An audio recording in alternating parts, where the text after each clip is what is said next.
They did a promo immediately after that with the Varsity Blondes. Are they starting the push that anybody with a mind would give Brian Pillman after the recent Dark Side of the Ring and renewed interest in Brian Sr.? But of course, since he's already, I won't say stuck with Griff Garrison. Griff is growing on me. He's tall and skinny and pale. It's the hair. It's the hair that's just ridiculous. It just makes him look like a goofy job guy. If they'd get him a haircut, he's got better hair for Jungle Boy than Jungle Boy does. Yeah, there you go. Well, no, I wouldn't want to see that hair on Jungle Boy either. But yeah, somebody do something with Griff's hair. But now they've got Julia Hart. She's their cheerleader. She's cute. She's short, makes them look big. So imagine this, starting a push for Brian Pillman. Of course, they started it in Seg 2 and finished it by the end of the show. This is the worst. This is an award winner we're going to get to, folks. Stay tuned. I'm going to explain why the main event of this show was the worst finish I have ever seen in professional wrestling and why everybody involved doesn't have a fucking clue what they're doing.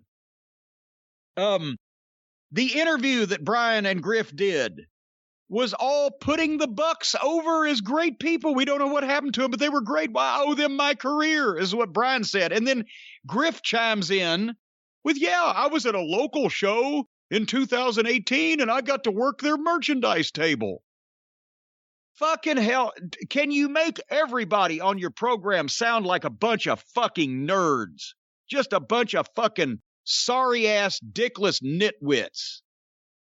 You know what this promo could have been?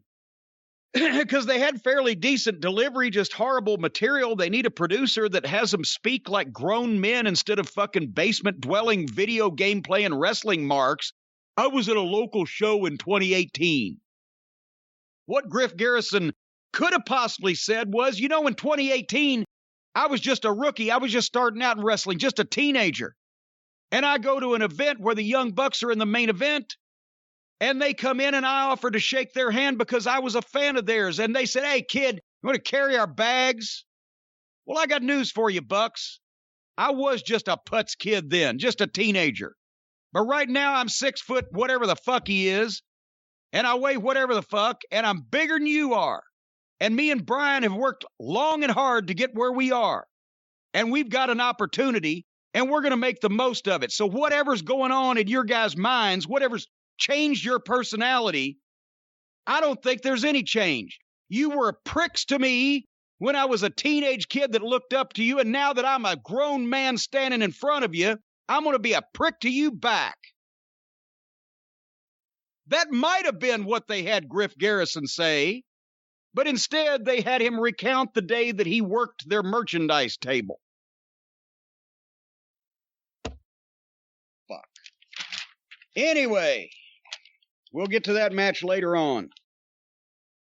Anyway, and then here we go. From the penthouse to the outhouse. The Varsity Blondes versus the Cucamonga Kids.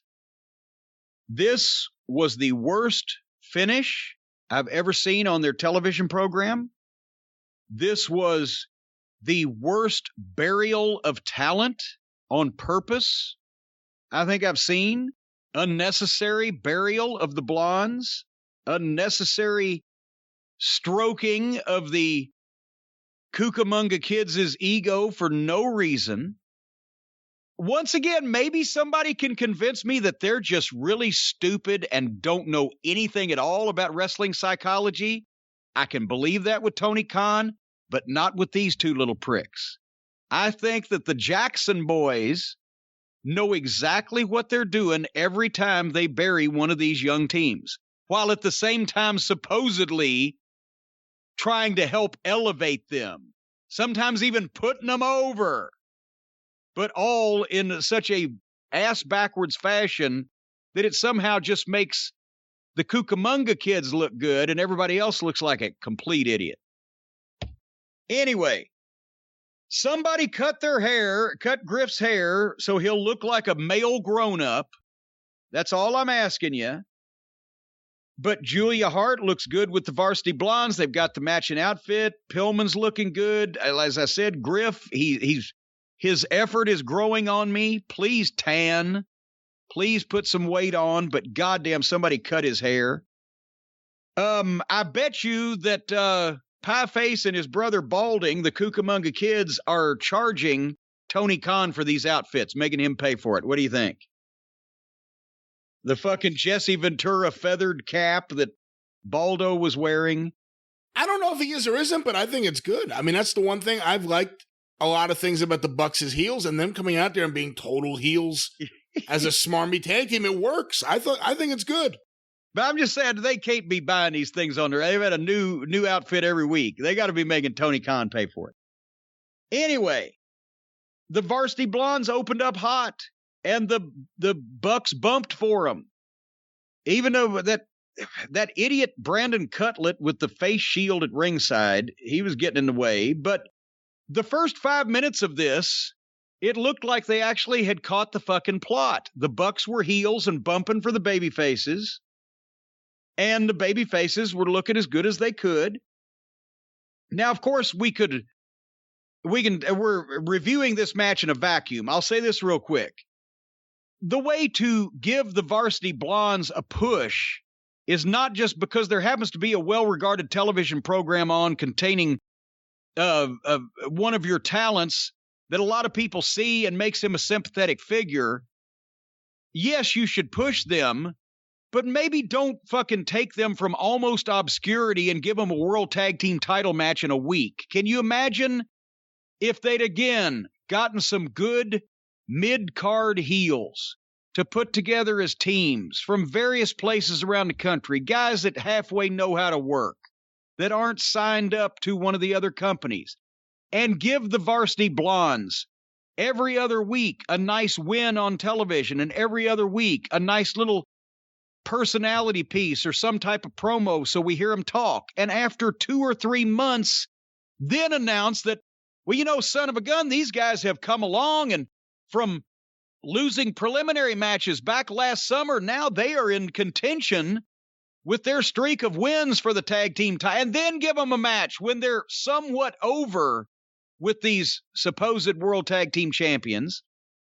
Because basically that's what happened. The Bucks, for the first few minutes, they worked like fucking heels, and then they just foiled the Varsity Blondes double team move and cut them off with the same shit that they do as baby faces. That goofy backflip where the guy has to stand there and let Pieface fucking put his legs on either side of the guy's head, and then the other one comes with a drop kick. They've been doing that for 10 fucking years. They were doing that in 2011 in Ring of Honor. I thought it looked stupid then. But at least they were just underneath baby faces, so I didn't give a fuck. But anyway, they didn't cheat. They foiled the baby faces double team move, and they cut them off with their same baby face shit they do, and then they make mean faces after to differentiate. We're not baby faces, we're heels. Then, to bury the opponents even further, Pieface holds his brother Balding Buck's hand, and old Balding did a tightrope walk across the ring from one turnbuckle to the other, and then jumped off that turnbuckle onto Brian Pillman on the stage, who had been sitting there on the stage waiting for that the whole time. So they just foil a babyface's move, cut him right off face to face without cheating, then fucking do some phony bullshit that makes the babyface have to sit there and wait for him, and then they go to the break. And during the break, they got heat on Pillman the whole time. And when they come back from the break, Pillman hits the old crossbody off just like his dad, shot him off into the turnbuckle. Brian jumps up, hits a crossbody off the turnbuckle on Balding Buck, and both of them are selling, and right there's the point they could have set up the hot tag. That's the point they could have started setting it up. But instead, they just did it. Simultaneous cold tags. All that work for nothing. All that heat on Brian Pillman meant nothing. They start over again. Every time you give your fucking babyface a cold tag, you're just starting over.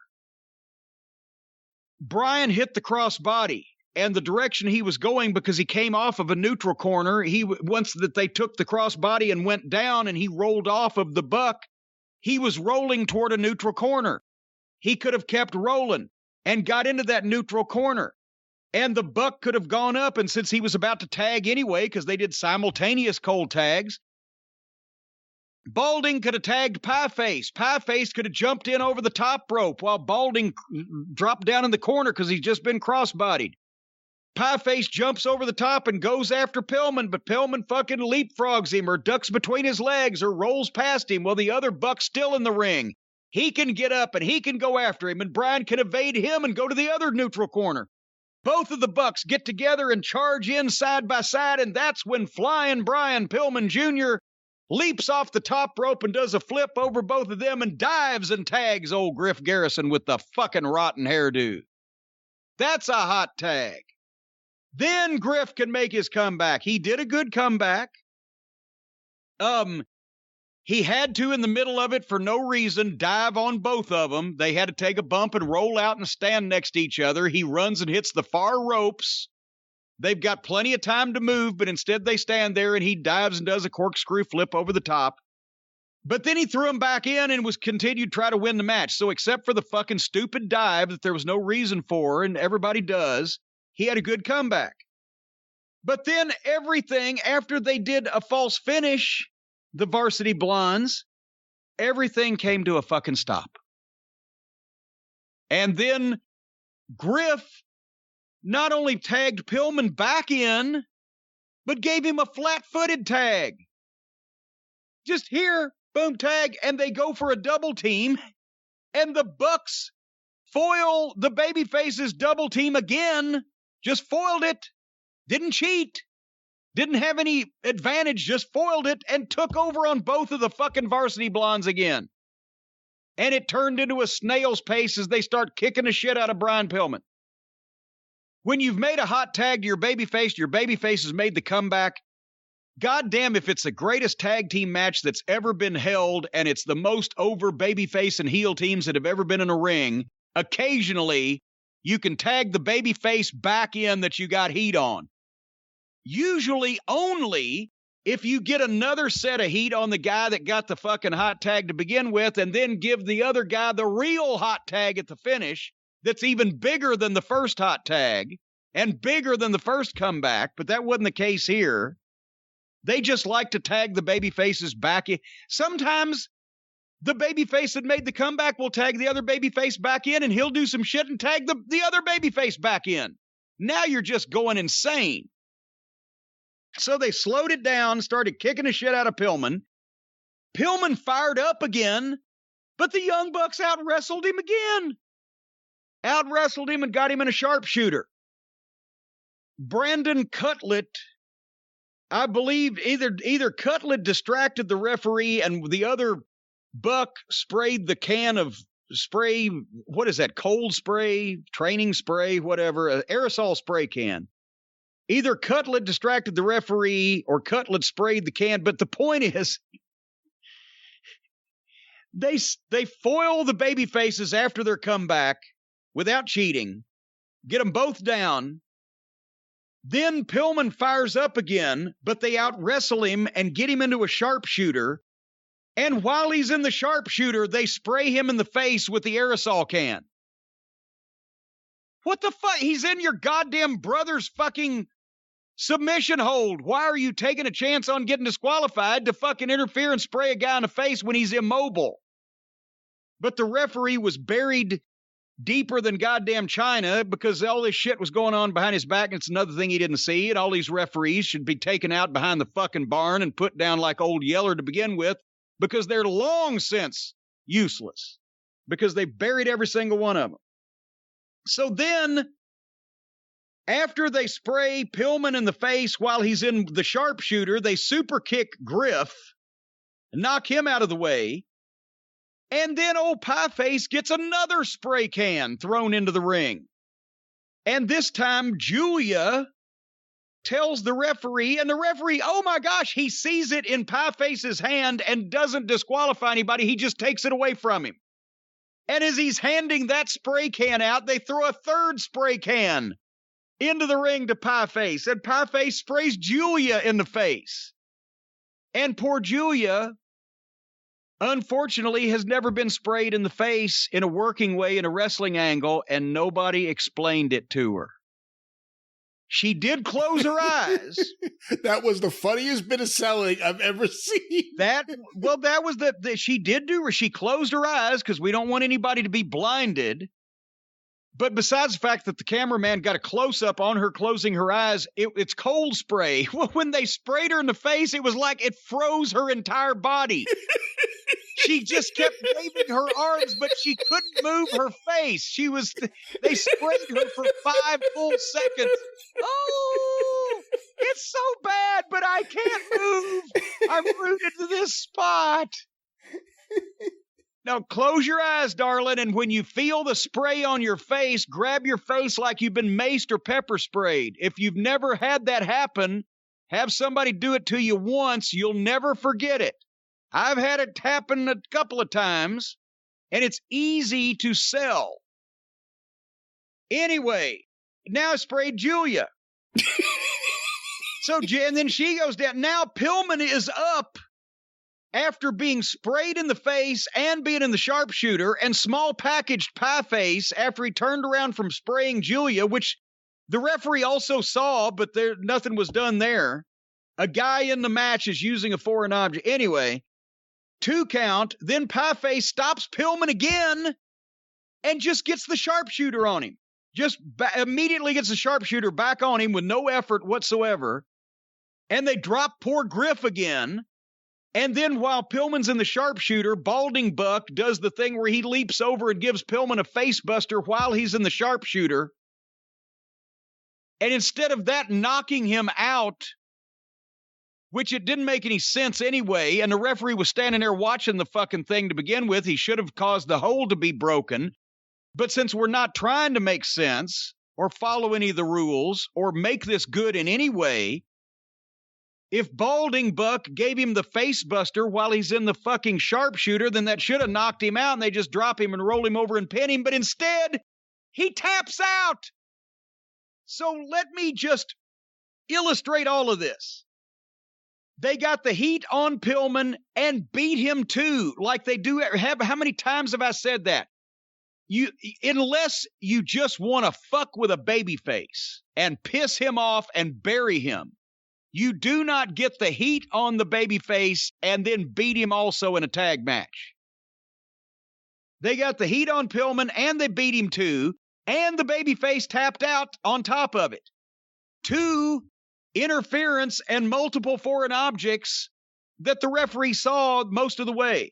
The referee was buried. The babyfaces were out-wrestled and beaten flat in the middle of the ring by the heels. The match went 5 minutes longer than it should have easily when it was ready to go until they started all the extra tagging and no logic fuck-ups. This may be the worst finish in wrestling history. It's certainly never been done before. This finish was brand new and concocted just by them.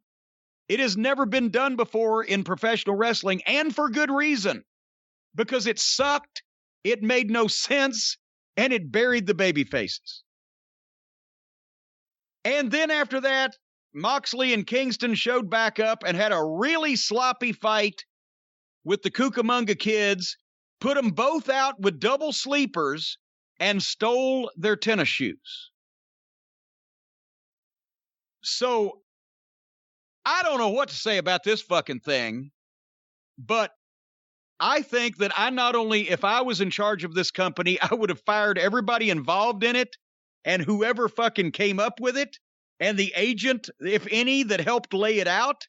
But I would go around ringside and fire selected fans also just because it was that bad and I would need more people to fire. What the fuck are they doing to these poor kids? This was the plan they came up with after that Brian Pillman episode of Darkside. A lot of people are seeing Pillman Jr. He's got a lot of sympathy.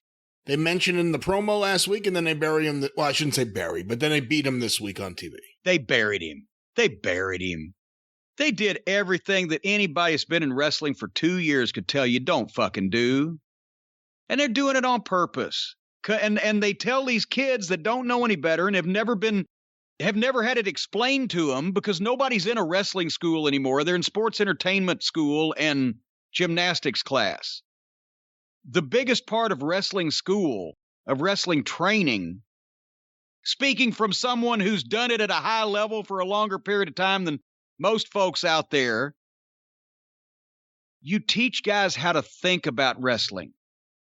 And you teach them how to do the moves safely, but any chimpanzee can do that. That's why Rip Rogers had umpteen amateur classes. And he could train them all how to do the moves and do them safely. But then when they got on television, when they started being used on house shows, that's when they were brought up in the OVW program, and it's the same thing as any other territory. That's why we modeled it after that.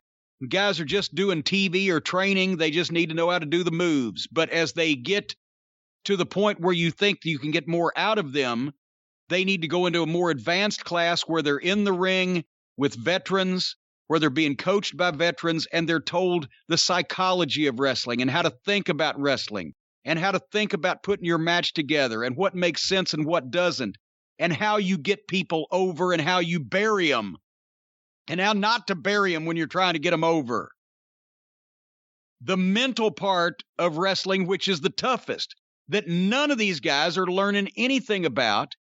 And the ones that are trying to teach them, if anything, in a lot of cases, are guys that have just heard about this shit secondhand and get bits and pieces and glimmers and snippets of, yeah, we can get a guy over like this, like so-and-so did 30 years ago.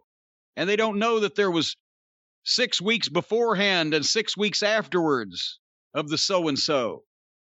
But some of these guys like the Bucks are convincing these kids like Pillman and Garrison that they're doing something for them instead of burying them. And that, to me, is bullshit, because at least come out and be honest. We're going to beat you flat because we're the bosses and we want to be over. And we're going to fucking take advantage of you, Brian Pillman Jr., getting some sympathy from the audience on this television program that you were on, and we're going to beat you the worst. If they come out and say that, then okay, what are you going to do? Do the job or don't? But don't try to act like you're trying to fucking help these guys get over when you're doing anything but. And I've said this a million times, maybe it's something that the kids just don't have enough life experience to understand, much less wrestling experience. It's not about having a great match with so-and-so and it's on TV, so automatically everybody knows and he's made. Subliminal impressions. Glances and snippets and subliminal impressions and things that people retain subconsciously over a long period of time. That's what forms people's opinions on anything. Whether they like something or they don't, people, places, things, food, whatever. And all of their subliminal impressions on AEW are all fucking wrong. What'd you think of this match and finish? I wasn't crazy about the finish and all the sprays. I'm not crazy about Brandon Cutler running around ringside with his face guard on. Thought it was okay early on. That is so when the Bucks splooge in his general direction, it won't blind him though, right?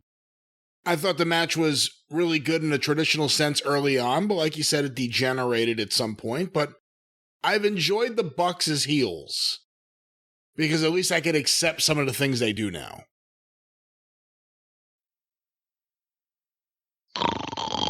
Oh, I'm sorry. Yeah. They're heelish. That's true. You're sleeping now. Imagine when you watch Dynamite live on Friday next week. Oh, Christ. Maybe we can get old Drake Wirtz to come in and be their manager. That'll really get him some heat with me. That's probably the only thing they could do in the world that would make me like either of them less.